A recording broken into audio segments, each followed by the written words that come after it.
Bonsoir tout le monde. Mathias, good afternoon. Merci, cher ami Dr Malakias. Mais je voudrais d'abord apporter une petite correction. Je suis colonel à la retraite. Je suis à la retraite. Donc, j'ai été, c'est vrai, ministre de la Sécurité et parlementaire au niveau national et au niveau régional, au niveau de la CEDEAO. Donc, je suis là en tant que, pas officier, mais en tant que consultant. Alors, je vais aller très vite, parce que ce matin, on a eu deux conférences très brillantes, et j'ai retenu une première leçon de leadership stratégique. Et vous savez, c'est laquelle?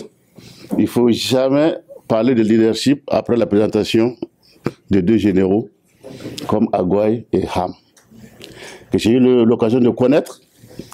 Et quand j'ai vu que ma présentation était la suite de leur présentation, j'ai compris que la tâche allait être plus difficile pour moi. Donc, c'est une leçon que je retiens. Alors, je vais d'abord remercier le César pour le fait donc de nous offrir chaque année un cadre comme ce cadre, pour échanger sur nos problèmes, partager nos idées, nos expériences dans le domaine combien important de la sécurité. Ce qui est important, cela a été dit ce matin, et il n'y a pas de cours, nous ne sommes pas là pour donner des cours, on est là pour échanger. Et cet après-midi, donc, j'ai été demandé de mener des réflexions sur comment surmonter en pratique les défis du leadership stratégique en Afrique. Ce thème en lui-même, pour moi, constitue déjà un défi. Et je voudrais compter donc sur vous pour qu'ensemble nous puissions donc relever ce double défi. Je dirais donc que les deux intervenants de ce matin, dans leur dernier point, dans leur dernier point, ont développé en fait ma présentation. Ils ont tous terminé par les défis du leadership en Afrique. Et c'est sur ça nous allons donc parler. Comment donc, d'une manière pratique, nous allons relever ces défis. Cela a été largement abordé, surtout par le général Agouaï, qui était chef d'état-major général des armées nigérianes quand j'étais à l'école de guerre au Nigeria. Nous allons donc partager nos expériences parce que je sais que vous avez assez d'expérience, vous occupez des hautes fonctions, vous êtes déjà des leaders stratégiques et c'est que chacun dans son contexte a une expérience atypique à partager. L'objectif final qui est recherché ici, c'est que nous puissions renforcer nos acquis et aussi nos convictions, parce que là, il faut parler de convictions afin de pouvoir nous armer et efficacement donc faire face aux défis sécuritaires du continent. Je ne reviendrai pas sur ce que les deux généraux ont déjà dit. Je vais survoler certains aspects, je vais enfoncer le clou dans certains aspects où j'estime qu'il faut le faire, et je donnerai beaucoup d'exemples pour pouvoir en fait susciter les débats donc à la fin. Donc, très rapidement, je parlerai des fondations de base du leadership stratégique, sans rentrer dans les principes qui étaient très bien développés par le général Ham. Je remettrai tout cela dans le contexte spécifique africain, peut-être ce qui a manqué un peu. Ce matin, nous allons parler beaucoup du contexte spécifique africain et surtout le secteur de la sécurité. Et ensuite, on va essayer d'identifier ensemble les principaux défis. Certains ont été identifiés ce matin. Et enfin, voir comment est-ce que nous pourrons surmonter certains défis. Donc, le premier point, les fondations de base. Je dirais qu'il y a deux fondations, les fondations comportementales et les fondations institutionnelles. Au niveau comportemental, cela a été dit, le général Agouaï a martelé sur deux points. Il a parlé de la loyauté et il a beaucoup martelé sur l'intégrité et le service désintéressé et la dignité. Une question est revenue, je veux dire une question qui me taraude l'esprit chaque fois quand on parle de leadership, c'est la question à savoir si on est chef ou est-ce qu'on le devient. Cette question est venue, quelqu'un a posé cette question, et moi j'aime toujours dire que c'est en forgeant qu'on devient forgeron. Il y a aussi le général Ham qui a parlé d'un point extrêmement important, c'est le mentorship. Le mentorship, je l'ai dit, même quand on était à l'école de guerre, la majorité ici, les 2 tiers sont des militaires qui ont fait l'école de guerre, il y a un exercice qu'on appelle exercice strategic leadership. Et cela, on vous demande d'avoir un mentor, un idole à qui vous pouvez vous identifier. Et c'est extrêmement important. Je reviendrai à cela à la fin donc de cette présentation. Au niveau des fondations institutionnelles, nous sommes revenus sur des points.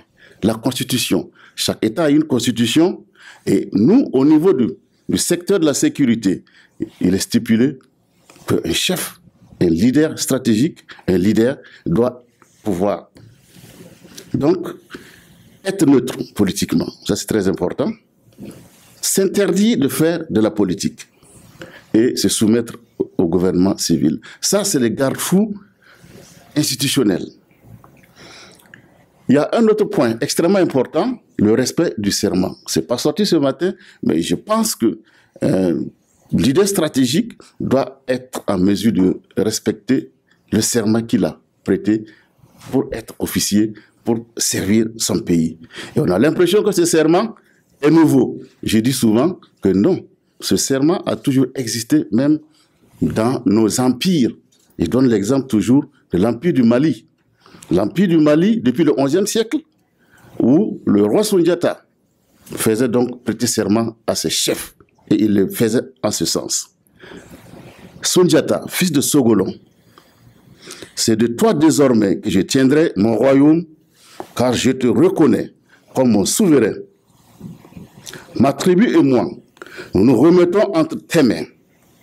Je te salue, chef suprême, je te salue, Fama, des Fama, je te salue, Massa. Je ne sais pas s'il y a un Malien ici, il pourra donc me confirmer que ça, c'était des prestations de serment depuis le XIe siècle dans nos royaumes.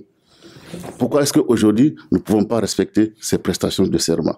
Nous quittons donc l'Empire du Mali, quittons donc l'histoire pour revenir dans notre monde d'aujourd'hui. Et cela m'amène à mon deuxième point, qui est le contexte spécifique africain. Un contexte spécifique africain où le leadership est mis à rude épreuve. D'abord, quand on parle de transition démocratique et de l'enracinement de la démocratie, on constate que l'Afrique est en pleine ébullition et à la recherche de savoir.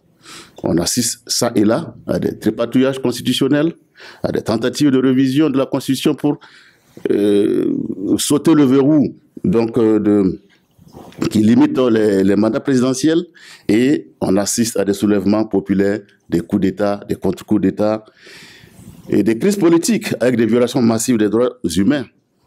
Et c'est dans ce contexte, et c'est dans cette ambiance que le leadership africain, le leadership stratégique doit évoluer. Nous sommes dans un contexte aussi où les institutions de l'État sont totalement affaiblies et caractérisées par un manque criard de ressources. Cela a été dit ce matin, il y a un manque criard de ressources. Comment est-ce que nous allons pouvoir affirmer notre leadership sans ressources? Une administration publique très peu performante et en déliquescence dans certains cas. Des salaires dérisoires et insuffisants pour subvenir à nos besoins et une certaine précarité qui empêche tout épanouissement. À cela, il faut ajouter le déclin du professionnalisme dans le secteur de la sécurité. Et ce que mon ami a dit, c'est vrai. J'ai fait une publication sur le professionnalisme des armées africaines. Et je crois que peut-être on pourra en reparler. Dans le secteur de la sécurité, et je vois que avec l'émergence de nouvelles menaces, la sécurité humaine et la sécurité humaine, le leadership donc est confronté à un tableau très nouveau. Je ne veux pas parler des défis sans parler des pesanteurs socio-culturels en Afrique. Cela est extrêmement important. Je vous donne un exemple. Quand vous êtes nommé chef d'état-major, je donne chef d'état-major général des armées, la belle famille va venir, et les cousins vont venir, il faut recruter mon enfant, il faut faire ci, il y a tout ce poids est derrière vous. Et gare à vous si vous ne le faites pas. Quand vous allez quitter votre poste, vous avez donc affaire à la famille et le village.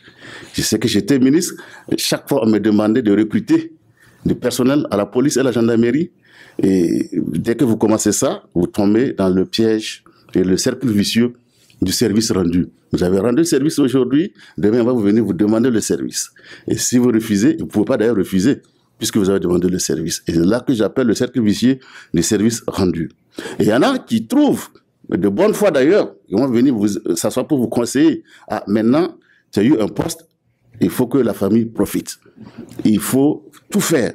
C'est le moment, ça ne vient pas deux fois, il faut tout faire pour rester et t'agripper à ce poste. Ça, c'est des réalités qui réellement empêchent le leadership donc de s'épanouir. Quand vous voyez donc des perceptions comme ça par les autres, cela vous crée un environnement et des conditionnements psychologiques qui vous amènent à aller contre des principes élémentaires, contre ce qui pouvait vous faire réussir votre mission. Et c'est donc avec ces pesanteurs que nous allons parler donc des principaux défis. Des défis donc qui sont donc caractérisés dans un contexte extrêmement volatile, comme je l'ai dit, très complexe et ambigu. Le premier défi, à mon avis, il a été dit ici par le général Ham, c'est la vision. Je le répète, c'est la vision. Et j'étais très content de derrière là-bas d'entendre, de le voir citer la vision comme étant un premier défi. Nous avons un problème, il y a un manque de vision. Nous aimons la politique du court-termisme. Nous n'essayons pas de projeter pour le futur. Nous aimons naviguer à vue. Et on parle au plus urgent. On va gérer et le reste, on verra. Ça, c'est un mot, personnellement, que je déteste quand on dit, bon, quand il y a un problème, au lieu de s'asseoir et réfléchir, on va dire, nous allons gérer. Quand on dit qu'on va gérer, on termine le problème aujourd'hui, mais demain, ça regarde demain, c'est pas pour aujourd'hui. La corruption et le népotisme. Le général Aguaye a parlé de 3 trillions de dollars qui s'évanouissent.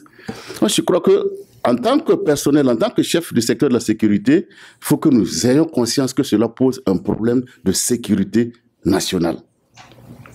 Cela pose un problème de sécurité nationale. Quand on vous donne l'argent du contribuable pour aller acheter des aéronefs, aller acheter des hélicos, vous préférez prendre des dessous de table pour aller acheter des hélicos qui vont venir atterrir et ne pas pouvoir décoller. Vous mettez toute la nation en péril. Et cela, ça arrive, j'ai une longue liste de cas où on achète du matériel désuet, du matériel obsolète, parce que simplement, on veut prendre 10% sur l'achat. Il y a la corruption au niveau des agents. Je le dis, je le sais exactement ce que j'ai dit. Moi, j'ai été responsable de la police et de la gendarmerie. Chaque année, on fait un classement de l'indice de corruption. La police occupe toujours la première place. J'ai dit, mais quel est le problème? On me dit non, qu'ils ont un salaire très bas. J'ai dit d'accord. Je suis allé en conseil des ministres, j'ai demandé ce qu'on augmente leur salaire. Cela a été fait. Première année, deuxième année, ils occupent toujours les mêmes places. Quel est le problème? Coup de coude avec la douane et la gendarmerie. Ça, il y a un problème. Et jusqu'à présent, là où je parle, après 6 ans, les salaires sont augmentés, mais ils sont toujours classés premiers. Les derniers sont classés premiers. Je voudrais donc aller très vite. Il y a aussi un certain nombre de comportements qu'il faut éviter en tant que leader stratégique, il faut le dire, le larbinisme et le béni-oui-oui. Le béni-oui-oui et le larbinisme, pour moi, ça fait un blocage intellectuel. Vous ne pouvez même plus réfléchir pour vous-même et bien sûr, par vous-même. On devient sclérosé intellectuellement et c'est ce que le général Aguaye a dit. Non, il faut... Si le moment vient de dire la vérité, dites la vérité. Si vous n'êtes pas d'accord, vous n'êtes pas d'accord. Vous devenez ainsi, en tant que leader stratégique, des très mauvais conseillers. Et quand vous êtes un très mauvais conseiller, finalement, donc, c'est toute l'institution qui prend un coup. Je crois qu'on peut avoir l'esprit critique, sans ne pas avoir, bien sûr, l'esprit de critique. Cela est très important parce que je donne un exemple encore, où lors des conseils des ministres, le ministre de la Défense estime que j'ai critiqué beaucoup les dossiers de la défense. Moi, je suis militaire, chef des services de renseignement de l'armée. Je connais bien l'armée parce que je connais l'état d'esprit dans l'armée. Et alors, on m'a dit, écoute, est-ce que tu sais que le ministre de la Défense, c'est le chef suprême des armées et c'est lui qui t'a nommé ici. Il faut que tu arrêtes de critiquer en conseil, en cabinet ministériel. Sinon, tu ne vas pas durer au gouvernement. Moi, j'ai dit, mais moi, je ne suis pas venu pour durer au gouvernement. Je suis venu pour travailler. Si le temps arrive, j'ai remplacé quelqu'un quelqu'un d'autre va me remplacer. Chez nous, c'est extrêmement important. En fait, le poste de ministre de la Sécurité était réservé à l'armée, et puis le poste de ministre des Sports. Donc, c'est pas des trucs politiques, c'est des trucs de désignation par le chef suprême des armées. Alors, il faut aussi éviter le caractère d'être trop carriériste. C'est bien de travailler.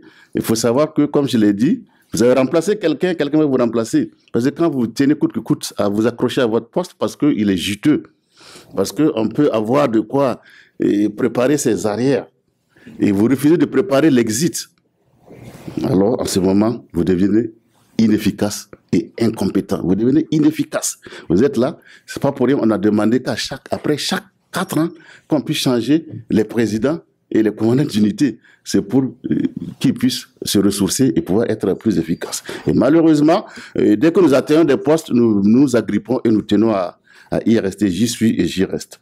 Comment on va faire pour surmonter ça? Je vais très vite. Pour moi, le premier principe qu'il faut respecter, c'est d'abord la loyauté envers le peuple et la Constitution. Le respect du serment. Vous avez juré, vous avez prêté serment. Il faut se maintenir là. Mais se maintenir dans cette position, vous défendez aussi bien l'intérêt supérieur de la nation. Et j'estime que l'intérêt supérieur de la nation, au niveau stratégique que vous êtes, doit être votre priorité et votre préoccupation. Il faut aussi, comme l'a dit le général Agouaï, une bonne planification. Il n'y a pas de ressources, aucun pays n'a de ressources pour faire face à ses besoins. Il faut une bonne planification et une bonne gestion des ressources que nous avons. Cela doit être une des aptitudes donc, de leader stratégique. Il faut renforcer les valeurs intrinsèques de compétences. J'ai dit, sur le plan intellectuel, vous avez fini pratiquement toutes vos formations. Si ce n'est pas un séminaire de ce genre, les colonels-majors que vous êtes, les généraux que vous êtes, vous n'avez plus besoin de formation, c'est des séminaires d'information. Il faut qu'on continue de s'informer, il faut avoir la culture de la lecture. Il y en a qui sont allergiques quand ils voient un livre, alors que tout se trouve dans les livres. Quelqu'un a dit que si tu veux cacher quelque chose à un Africain, il faut le mettre dans un livre. C'est sûr qu'il ne va pas lire. Et là, ça pose problème. Et les chefs stratégiques que nous sommes, nous devons avoir cette culture de la lecture et du TIC. Il faut aussi, bien sûr, un corps sain dans un esprit sain. Je le dis parce que aujourd'hui, quand on arrive à un certain niveau, il faut laisser pousser le ventre pour montrer qu'on a réussi. Et on ne veut plus faire le sport parce que le ventre va partir. Ça, c'est un problème réel. Ça vous fait rire, mais c'est la réalité que j'ai dit. Et on est allergique au sport, alors que le sport nous permet donc de pouvoir réfléchir vite et pouvoir mieux assumer nos fonctions.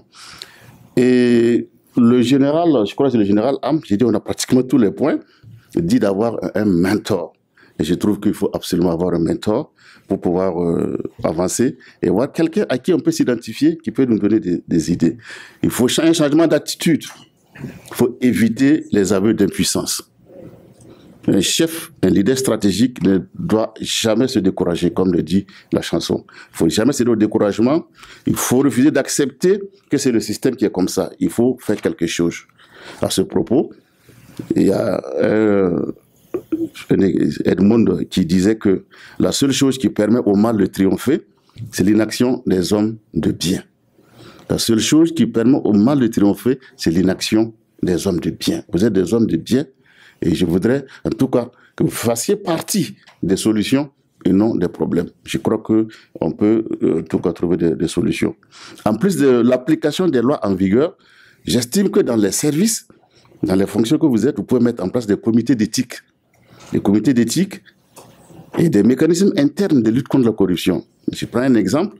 Je n'en pouvais plus contre les exactions et la corruption de la police. J'ai mis une ligne verte qui était le 10-10. Et si un policier escroquait quelqu'un ou extorquait des fonds, la personne appelait donc sur cette ligne et très rapidement je l'appréhendais et puis ça a eu pour résultat de diminuer un peu donc les cas de mauvais comportement des forces de sécurité. Il faut être persévérant, je le crois, et ne pas céder aux menaces de mort, les intimidations et les chantages. J'ai dit aussi, il y a une dernière arme qui n'est pas dans notre culture, mais qui est extrêmement importante. Si vous voyez que vous êtes en total désaccord et vous êtes dans l'impossibilité d'accomplir votre mission, il faut avoir le courage de démissionner. Je le dis, il faut avoir le courage. Si vous n'êtes pas à mesure d'assumer votre mission, vous êtes en désaccord total, Il faut avoir le courage de dire, je ne pourrais pas accomplir et en tirer les conséquences. Et ça, c'est un débat. Ça demande aussi du courage et un leader stratégique doit être courageux et avoir le sens de l'honneur et de la dignité. Donc, en conclusion, je dirais que nous avons des exemples, des idoles, nous avons des mentors à qui nous devons ressembler. J'ai nommé les Kwame Nkrumah, qui a été un visionnaire, qui savait que l'Afrique devait s'unir pour pouvoir réussir. Nous avons Thomas Sankara, qui a fait 4 ans au pouvoir, qui a quitté le pouvoir sans avoir une maison, même pas une parcelle, et qui est parti. Ça, c'est l'intégrité et le courage. Nous avons Nelson Mandela, que Général Ham a cité, qui a été un héritage pour toute l'humanité et qui possède à lui seul toutes les qualités et les valeurs. Je le dis parce que je me rappelle une de ses phrases et je terminerai par ça. Il faut que vous restez capitaine de votre âme. Je terminerai en faisant une seule recommandation. Le leadership, j'ai dit, il n'y a pas de leçon, chacun a ses valeurs. Il faut chaque matin, quand vous vous levez, faire l'exercice du miroir. Le miroir, c'est quoi? Vous vous regardez et vous regardez si vous êtes à l'heure, si vous êtes à chemin avec les principes d'éthique et de leadership.